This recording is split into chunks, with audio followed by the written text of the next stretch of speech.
Hi everybody, my name is Chris Schutz from the Boston Network Competitive Team. Welcome to the Set 3 Deck Tech for Rey Tarkintown. Some of you have probably read the guide I wrote for KTOD in Set 2 where I broke down the list and gave pointers on how to approach many of the Set 2 decks and dominant archetypes, and most of that info should still be relevant in Set 3. If you haven't read that guide, I highly recommend checking it out. I think it's worth your time if you're learning this deck or would like to know my more detailed thought processes when building the list. With that all out of the way, here is the list. Okay, so this list will look very familiar if you have previous experience with this deck. If you cross your eyes, it looks nearly identical to my set 2 list, with just a couple of differences that I'll talk about in the video. I won't spend a lot of time talking about it right now because most of these card choices and decisions should be well known by now and are detailed in the written deck guide, which I'll put a link to in the list description, or a link to the list in the video description down below. Um, As you can see, I have slightly bumped up the number of turn one plays from 11 to 12, mainly just to add another spaceship in to be able to fight against Django better. Otherwise, we still have a lot of the same core pieces from set two. I've squeezed in one tech into the main board to deal with the rise in the Bosk type lists and a lot of other hero discard lists that we have to fight against. So I just didn't want to give up too much in game ones against those lists that can attack our hand. A lot of the Han lists and Quinlan lists also can really kill our hand, so we want to be able to get some of those cards back. So what is new? I said there's a couple of new things, but what are those? Well, just perilous position basically. We have 3 perilous in the main board. Um, I think it is one of, if not the best card in set 3. And I think it's worth running 3 in the main because it does so many things that we want it to do. We can kill all the 2 hit point units that our opponents are running, some of which are kind of hard to kill, like the TIE Phantoms, 7th Fleet Defenders, Crafty Smugglers, things like that. Even especially crafty smugglers can sometimes be important to kill when you're playing against decks that are running. Now there are 2 of them because they'll play something like crafty turn 1, and then they're going to want to go from that to another 2 of them into a Zuckuss turn 2. So if you can claim the initiative and then play Perilous with your first action on turn 2, you can sometimes cut their legs off before they can do that play. Is that all that's new? Well, kind of. The only other thing we've really added is from set 2, Razor's Crest, and that is pretty much just extra copies of Perilous Position. Gives us a little bit of upside with the 3/4 body in space that can trade well, and it also, the Restore 2 is pretty relevant. It actually makes a pretty big difference. So our strengths of this deck are similar to strengths in set 2. This deck is the king of the 50-50 matchup. We pretty much don't have any matchups where we are heavily disfavored. It also just the deck has a lot of opportunities to skill gap your opponents. There's a lot of room for um, unintuitive lines, sort of playing things out of order unpredictably. Just lots of room for counterplay with how we sequence our turns and how we play our removal. We also have really strong stabilization on our leader flip turn.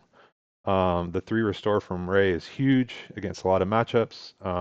Very often we get to 20, 22, 23 damage on our base on our leader flip turn and are able to win the game with nearly 0 damage on our base. One of the other strengths is the very powerful force units like Kanan and Yoda especially. Obi-Wan is really strong, and I don't even need to talk about Luke, who is maybe the best unit in the entire game. Um, but also the discard package, like you see, Force Throw, K2, Pillage. Those let us win matchups that we probably shouldn't be winning otherwise, like against hard control decks. In those matchups, we create our own luck. Very often, we will be playing against a deck like a Bosk or another mid-range deck, and our opponents at the end of the game will complain about how bad their top decks were, or how bad their luck was, and how good our luck was. And what really is happening is we are forcing them to discard cards, which are causing them to make decisions about what they're keeping, whether they're going to keep units that they want for the late game, whether they're going to keep removal for our units, or whether they're going to keep the cards that they wanted to play that turn. When you start to remove their options in their hand, they start to feel unlucky because they might have discarded late game play in order to be able to play something on curve, but then they run out of gas late and they start top decking weak cards, and that's because we sort of made them make those decisions where they can't keep a range of options, and sometimes the decisions they make end up not being the right ones. So that's how we create our luck. The fewer cards that they have in hand to sculpt their turns makes it, every turn becomes riskier for them. So the last bullet point, we are able to put a clock on our opponent better than some other decks because we are able to boost our 2-drops and 3-drops like Sabine and A-Wing and Yoda to where they are actually pushing significant damage. Those are units that other times, control decks or other mid-range decks might be able to ignore, but we make it so that they have to address those. They can't just like leave an A-Wing up there because that A-Wing could just kill them by itself. It'll start pushing 4 or 5 damage a turn, and that means that they have to start using actual removal on it that they would otherwise like to save for our bigger threats like Luke's and Poe's. It's not uncommon for opponent's deck to have to use something silly like a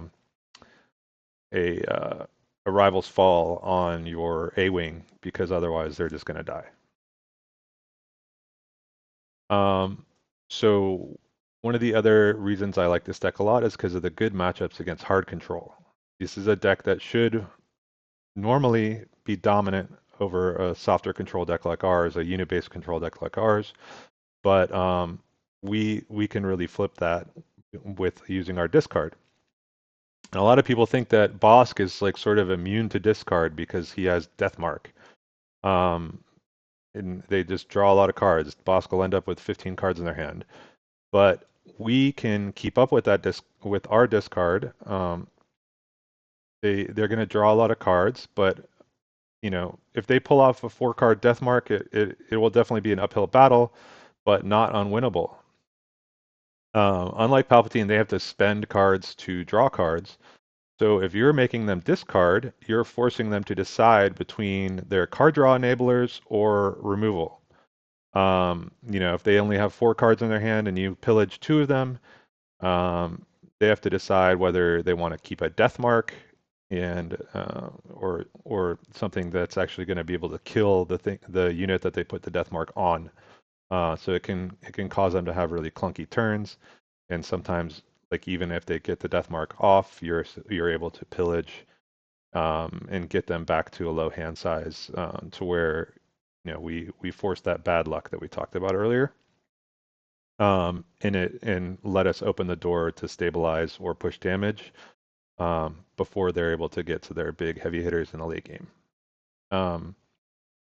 Also, as I talk about in the written guide, Yoda and K2SO are really awesome in this matchup because any removal that they're going to use on K2SO is going to be a 2-for-1 removal. They're going to have to think really hard about killing K2SO and whether they want to spend removal plus the discard on taking care of K2. Also, Yoda, anytime they use removal on Yoda, we get to draw a card. That really helps us out a lot in the card advantage war in this matchup. If they want to use a Super Laser Blast and we have Yoda and K2SO on the board, then they are spending their entire turn to cast the Super Laser Blast plus discarding a card, and we get to draw a card off of it and still play out our units that turn. So Super Laser Blast is not really that useful for them. It's it's really, as a panic button, it is not that great against us. And then we have Crate Dragon as the finisher. So if we are able to push damage throughout the game against them, to where they get into that late game state with 15 damage on their base or 20 damage on their base, and we're able to play Crate Dragon, they just are not able to stabilize. They can't afford to spend the resources and spend the life playing the events or units to be able to kill the Crate Dragon and survive. Um, other strengths of this deck are against other mid-range decks. A lot of these other mid-range decks play weaker units than ours along the curve, or otherwise have more fragile strategies. They are, maybe weak to Sentinels. Quinlan Voss has Plo Koon, which is a really, really great unit, but it needs Coordinate to be really effective, and we are usually able to kill their guys to make it so Coordinate isn't online as often. Um, things like Han Solo are weak to Perilous Position. We have a lot of other ways to deal with Tech and DJ. We can also just force them to discard their entire hands. They can only play cards out of the smuggle. Aggro decks that do not play Wrecker have a hard time putting us in check before Rey deploys and stabilizes. Decks like Kylo Ren usually are just not able to hurt us enough before our restore just starts to like put the game out of reach for them. And then finally, other red blue hero decks are usually have a hard time getting control of the board against us. The Rey leader ability, the +1/+1, um, is just usually makes it difficult for them to keep a unit versus ours. We're just able to trade so effectively. If I play a Sabine and they play a Sabine, my Sabine is going to win, and then we're going to go to the next turn with a unit on the board and then with no units on the board, and it'll just snowball throughout the rest of the game. Um, a lot of those decks also aren't running quite as much discard as we are, and that gives us a big advantage. Um, Lastly, it's soft control matchups. I find this deck does really, really, really well against soft control. Kira especially doesn't deal well with our discard. Um, their bombs are just answered pretty cleanly with our bombs. Vader is often ambushing into a village protector, and then we're just able to clean him up with one of our smaller units or a takedown. If he ambushes into like Kanan and kills Kanan, and then we were able to just use Tarkintown to finish him off. It's Vader unit is just not really a big deal against us. The other thing is that their leaders are pretty easily answered. Kira, especially, her flip turn just gets directly answered by Sabine. If she has 1 XP on her, she does 4 damage. Kanan, K2SO, all do 4 damage and come down before she does. So it's really hard for her to try and wait to deploy. A lot of times Curas are trying to wait to deploy until your leader flips, and they just can't really get away with that against us. Otherwise, we just have all these 4-power units that can just burn them down. It's also hard for them to keep Overwhelming Barrage in hand because we are discarding a lot of their cards, and they have to choose between developing their board or holding onto Overwhelming Barrage. And usually, they have to focus on playing units instead of keeping cards like that.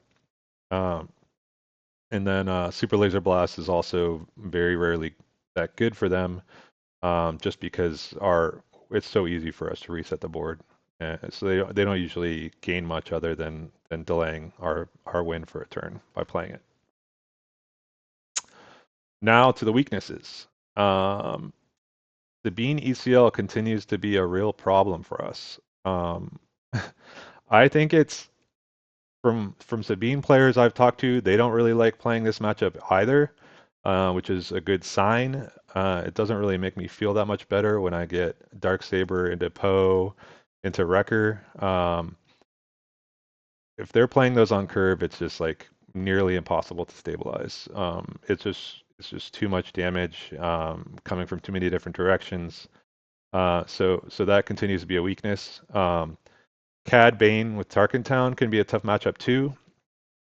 Between the leader pings, McClunky, and Tarkintown, it can be hard to go wide against them. They also have lots of ways of cheating out Ruthless Raiders, and that is a particularly tough unit to deal with.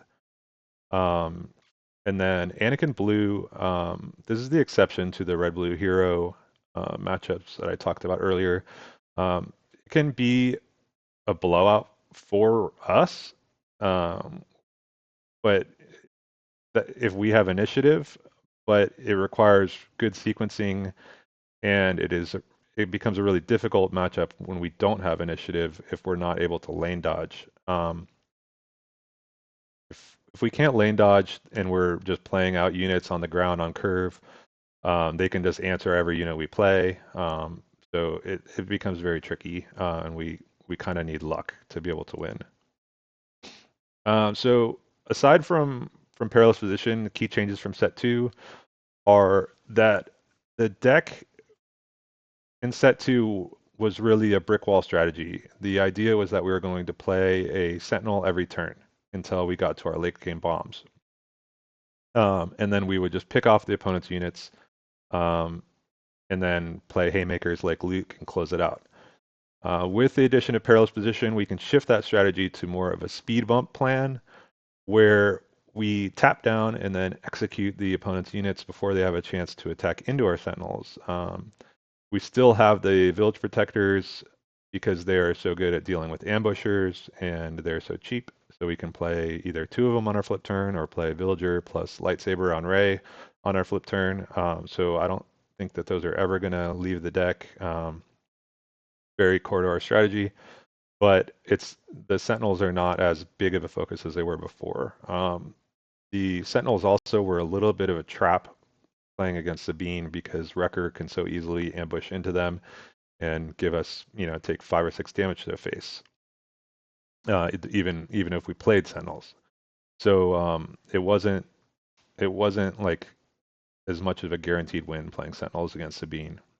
Uh, so what we did add is Regional Governor. Regional Governor has always been a sort of a niche sideboard card in this list, but I'm starting to think that it might be more central to the strategy for dealing with more of the painful cards in the meta that we are starting to see as the meta coalesces. And as we know more about the lists our opponents are running, it's getting easier to name the card that beats us. Like I said, putting a Sentinel in front of Wrecker usually gives us 5 or 6 damage in the face, but if we name Wrecker with Regional Governor, it can really slow the Sabine player down. It also we can tuck the Regional Governor behind a Village Protector, and then we can sometimes shut Wrecker off for the whole game. At the worst case, we buy ourselves a turn while they try and remove the Regional Governor, and a lot of times, especially against aggro, buying us a turn is all we need to be able to stabilize. So I think Regional Governor is going to become a pretty important card for the rest of this set. Against Django, being able to name Triple Dark Raid, Ruthless Raider, Fet's Fire Spray can be huge. Or against Han Cunning, we can name DJ or Han Solo unit, and it can also be a pretty difficult for that Han player to take care of it without us, like I said, getting the extra turn that we need to stabilize. So now, what would we do? What changes would I make to the list if I had a different meta, like a non-generic open meta? If I was in a local meta that was heavily tilted in one of the following directions, these are some changes I would make, most of which are just shifting cards from sideboard to the main board. If there is a lot of Django or space decks expected at your events, I would consider moving the third Concord Dawn and second Redemption into your main deck from the sideboard, and possibly consider adding some Daring Raids into the mix. If you're seeing a lot of 2 toughness units in your local, that would be something I would consider. For Anakin meta, If you have a lot of players on that deck, I would definitely consider upping to a couple of Rivals Falls in the main board and possibly moving Fell the Dragon into the main board. Um, I don't really know what I would cut to fit the more Fells in, but that would be something I would definitely think about. Um, in a heavy Sabine aggro meta, I would consider Regional Governor in the main board. Like we discussed, I think it's like having another Sentinel with upside. Um, and I would definitely try playing around with it. It can sometimes take a little, have a little bit of a learning curve to when to play Regional Governor and what to name. But once you kind of know, like on any given turn, like okay, this is what I die to this turn. Just try playing it and see what happens. A lot of times it can just straight up win you the game. Lastly, if you're in a Bossk meta, I would consider running the Senatorial Corvette. This is a card that I had added. It was one of the cards I was highest on from this set, um, and it can be really, really strong. It forces 2-for-1s with your opponent, similar to K2SO. Um, but the fact that it's a space unit also creates a lot of problems for them. 5 power in space is just a ton, and the clock that gives you can sometimes just like win you the game just by even if you attack even once or twice with it, sometimes it can be enough. A lot of the villain decks are really greedy with their space units. Other than Django, they're running like pretty low space unit counts, so you can really punish them with the Corvette. Um, so yeah, that's it. Thanks for watching. Um, I think this is a really fun competitive deck. I'm looking forward to playing it more as the meta develops. It's always interesting to see how the puzzle changes, like as people make their changes to their decks. But I think that the basic structure of this deck allows it to adapt well to what other decks are doing.